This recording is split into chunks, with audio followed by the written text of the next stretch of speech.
Warning: this video contains strong, repulsive language not suitable for some audiences. Viewer discretion is advised.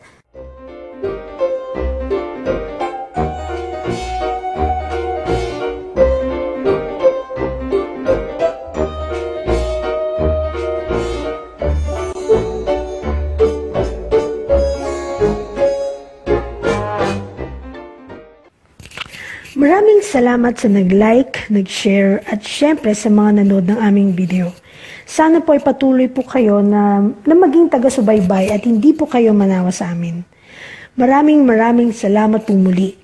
Ngayon, punta po tayo sa mga expert. Kunwari na porke nakapanood lamang ng mga CSI series or any crime drama, ay automatic ng experts ang tingin sa sarili na pwede na agad magbigay ng isang professional opinion na para bang mga doktor.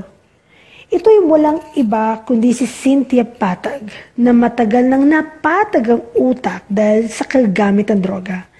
Somewhere along the way ay isama na natin din dito si Jim Paredes. Masyado kasi kayong naghahanap ng butas sa Pangulo kaya anuman ang mabasa ninyo, lalo na sa tingin nyo ay pangit, ay agad kayo nagpo-post. Tapos pag kayong binanatan sa social media, iyak kayo at sisigaw ng cyberbullying. Tama ba ako, Agot Isidro? So pathetic. Ano nga bang psychopath? Alam ba nila Agot Isidro, Cynthia Patag at Jim Paredes ibig sabihin nito? Panoorin natin ang isang educational clip mula sa Site2Go. Ilalagay ko rin po ang link para mas mapanoodin niyo ang kabuuan ng video.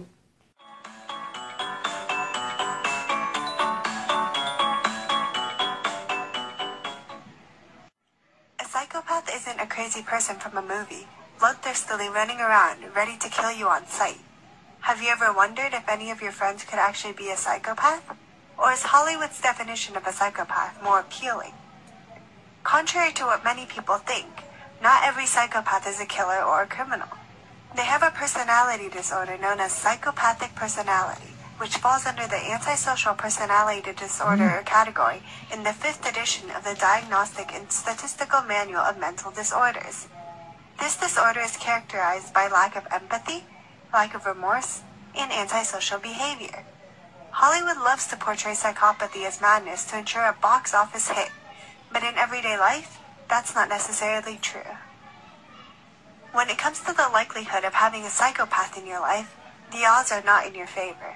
According to Dr. Paul Babiak, 1 in every 100 people is likely to have psychopathic traits, and the probability is even higher as you go up in the office food chain, where you'll find 1 among every 25 managers and executives. The real reasons behind psychopathy are usually narrowed down to genetic factors. Yes, many criminals are psychopaths, but the majority of psychopaths are not involved in criminal acts at all. Here are 10 key traits of psychopaths. 1. Lack of empathy. A psychopath simply cannot feel what everyone else feels. They understand your feelings, but they don't feel them. Even if you're crying your heart out over the death of a loved one, they'll show compassion only to please you, not out of true emotional empathy. 2. Manipulativeness. Always knowing the right strings to pull and the right buttons to push, psychopaths use deception to cheat others into thinking, believing, or acting in certain ways. They only focus on personal gains with no concern whatsoever for how others feel. 3. Irresponsibility. Impulsive behavior and irresponsibility is their lifestyle. A psychopath would never admit to their mistakes. In fact, they turn the tables against whoever accuses them of anything so that the accuser would think again and even feel guilty about their complaints. 4. Narcissism. Psychopaths usually view themselves as smarter, more powerful, and of more worth than everyone else. They have an extravagant, almost theatrical self-perception, thinking that the world revolves around just themselves. 5. Pathological lying. Psychopaths tend to lie, and lie even more. Their lives are spider webs of lies. This ranges from moderate levels to high levels of lying. 6. Superficial charm. Smooth, charming, and attractive, psychopaths aren't afraid to do or say anything they like. That absence of embarrassment attracts others, as it can be misperceived as high self-confidence. Their hawk-eyed glares are mistaken for sexual magnetism by women. 7. Lack of remorse. Psychopaths don't feel guilty for the suffering and pain they inflict on others, or for their actions in general. 8. Proneness to boredom. Forever bored, psychopaths have an exaggerated need for adrenaline overdose, so they're always looking for excitement and thrill. 9. Bullying. Psychopaths are usually abusive towards those that are not of much benefit to them.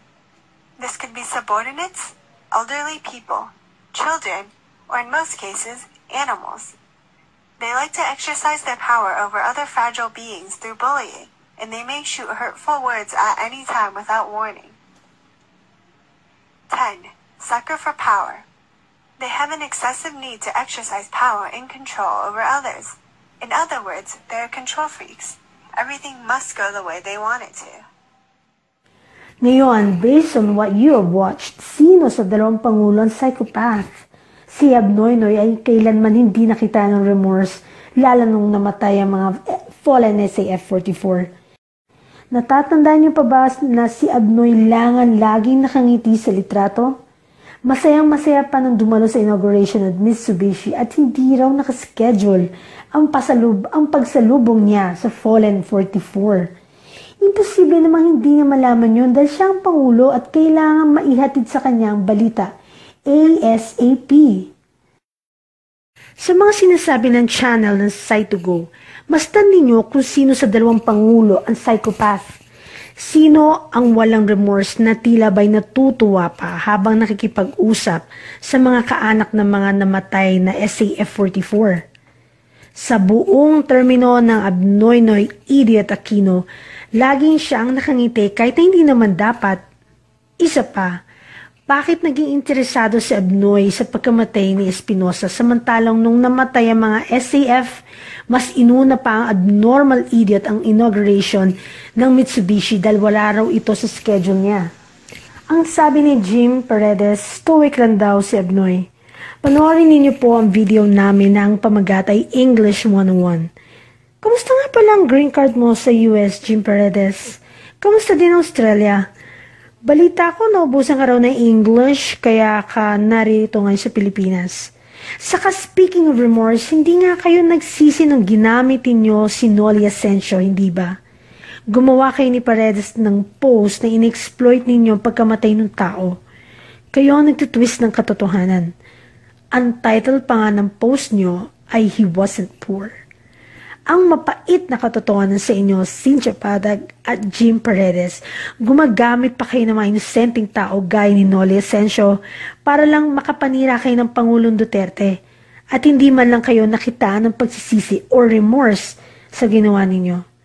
So, sino sa inyong ngayon ang psychopath? I digress. Ang pinakamahalaga kong itatanong sa inyo, Cynthia Patag, na sana masagot mo sa buong mundo. Make use of this social media as long as you want. Expert ka ba sa subject ng psychology? Are you even a psychologist or psychiatrist to make a clinical impression on the president's mental health? Sasabihin mo ako, di naman, at isa lang naman akong bayaran ng mga Marcos. Punta ka dito sa Norway para makita mo what I do for a living. Hindi mo magets? Hina talaga na pala ang ulo mo. I'm a clinical psychologist, you fucking cunt. If you like, pwede ka pakonsulta sa akin para mabigyan kita agad ng clearance para makulong ka sa mental. Gusto mo ba padded ang room mo o yung ordinary lang? Before I forget, Cynthia, alam ba ninyo ni Jim Paredes ang ibig sabihin ng right to free speech? Kita nyo mga post nyo na hinahayaan lang ng Facebook. Wala naman nagmamonitor sa katangahan ninyo. Gusto nyo maging tanga para makita ng buong mundo? Eh di go lang ng go!